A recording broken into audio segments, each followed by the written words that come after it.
What are you? What are you trying to say? I can't figure it out.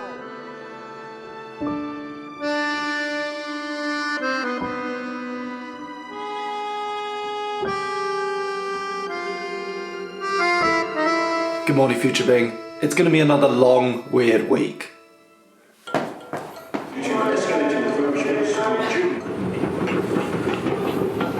So we're trying something a little different this week at Ravensbourne. We're doing this cross-institutional collaboration with the Museum of London, where basically we get students from every department and every course together, meeting each other probably for the first time, and working on something together for a live client. I mean, it's gonna be chaos. It's gonna be absolute chaos.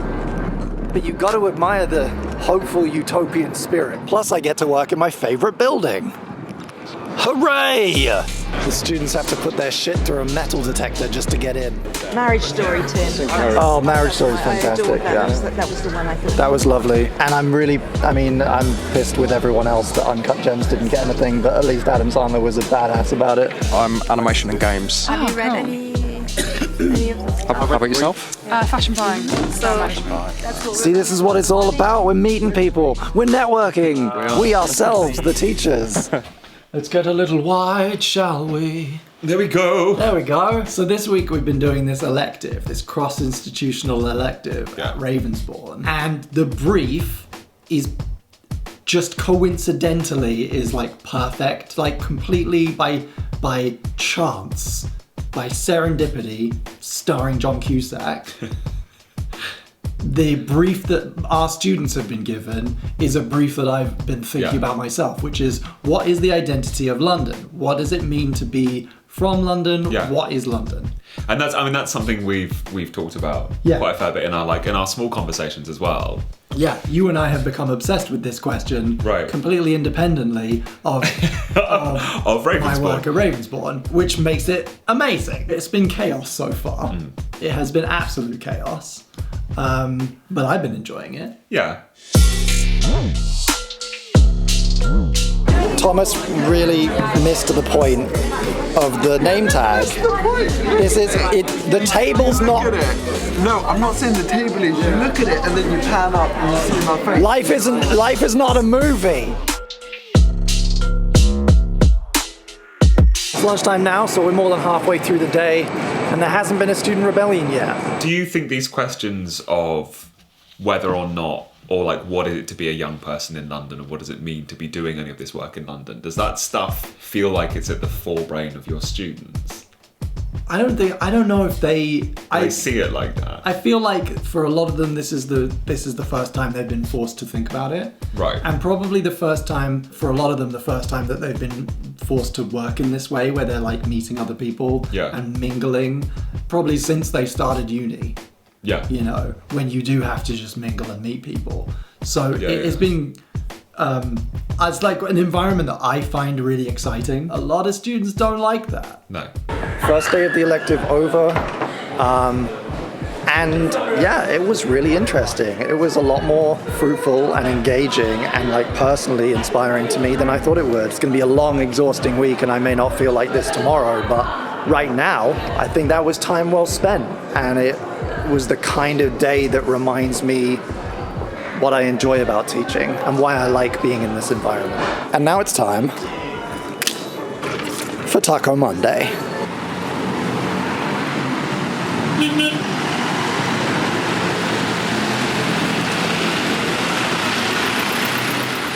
You, Lewis. Yes, Lewis. You, Lewis, Hi. are from London. Originally. You have an actually similar experience to me. You're from London, but then you moved out of London and grew up in Suffolk. Just down the road from you, like basically. literally a few miles around the away corner. from where I grew up, in Norfolk.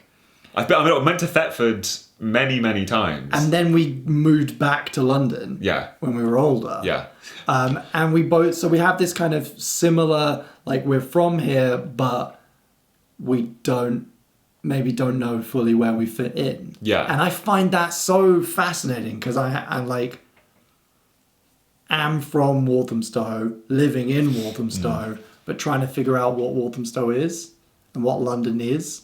And this week has been so eye-opening for that. We gave them these first tasks, right, where we literally just, the prompts were like, what is London to you? Tell a story about what London is to you. And we got all kinds of things. Weirdos. Yeah, weirdos on the bus. Somebody pointed out, and I think this is probably true of other places like that have gone through like terrorist attacks, is the idea that even though there's this cliche that we don't talk to each other, we are united when there's a big tragedy. Totally. I've always, when I've been talking about like why I love London so much, one of the big things that I always talk about is the fact that like people who've come outside feel like maybe there's like a little bit of, there's a standoffish atmosphere, but I also feel like this is one of those places where if something was to go wrong, you can kind of turn to the support of the people around you constantly. Yeah. Londoners are like the friendliest and most helpful people I think I've ever met. Yeah. In my short life. We're both. Yeah. We have that duality. Yeah.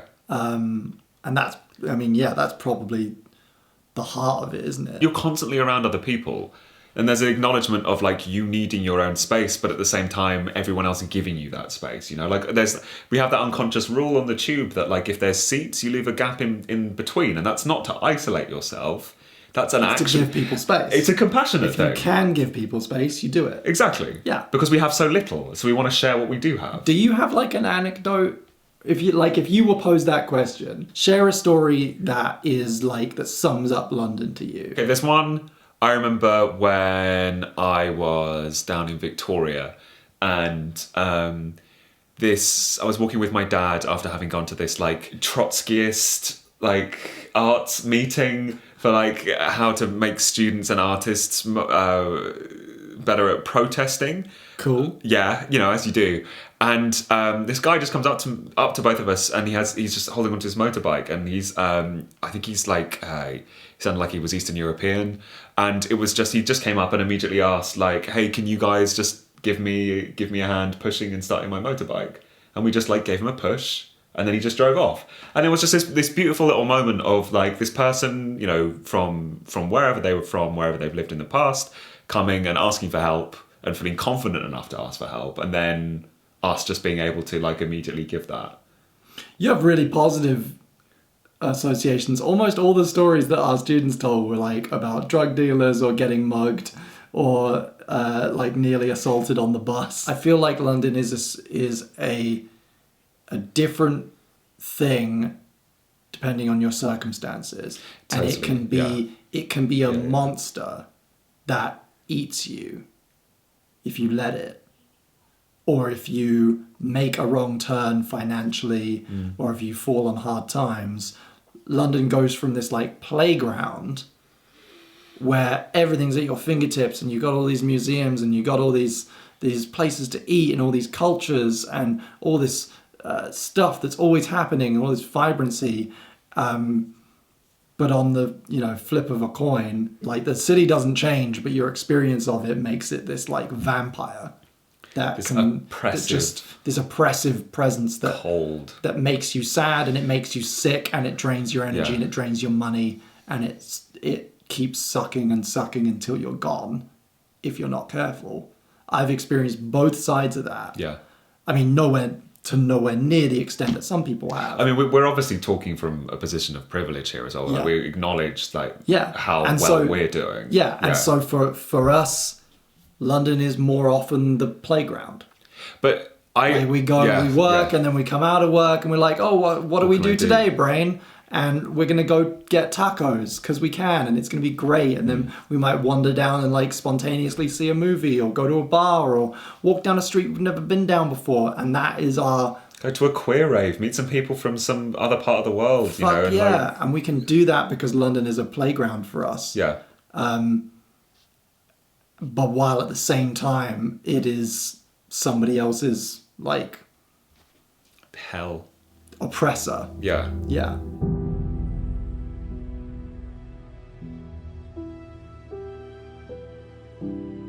Callum Pink, this is your first appearance in the new PBFB. it's a privilege to be asked back into this franchise. Yeah. It's extremely special for me. Negotiating your contract just took a lot longer. I mean, my people went to, and your people, they're tough negotiators. Yeah. But we got it hammered out, and you get a portion of the merchandising. Yeah. Anything with your face on it. David gets nothing. Don't look at me, I'm not talented. David's first season talent. Your contract is terrible. It's a very humbling thought. I've had struggles while living here, and like I've been through stuff while being in London, and it's been really isolating and it's been really difficult. And you know, when you struggle, it can be really easy to be shut off here. But I often during those times thought that I would be feeling, having shared with like friends who've lived in all over the country, all over the world, I would have felt just as isolated and just as cut off emotionally kind of anywhere. And I wonder how much of that is London and how much of that is just existence in general.